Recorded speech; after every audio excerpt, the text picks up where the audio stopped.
Okay, this is John Stevens again. We're doing our last segment on how to change your outboard motor oil. I'm here.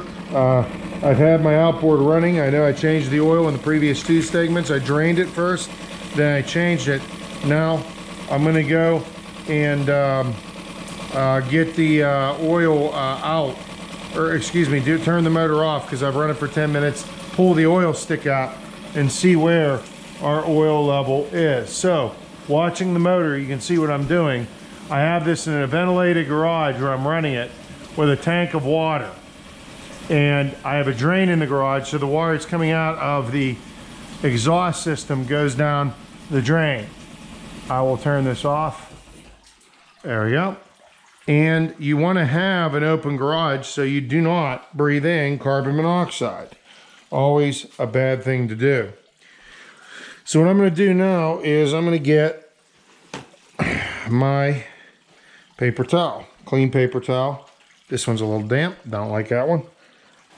So I have more. This one's dry, like that one. You pull your dipstick out right here of your 4-cycle motor and you put it on the paper towel gently after it's been running 10 minutes. That cleans it.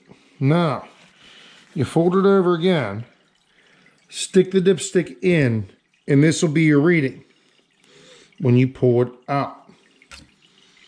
And I like to just lay it right on top. And I can see if the dipstick were here, I have oil up to there. That's about 2/3 to 3/4 of the way in. Flip it on the other side to confirm. About the same.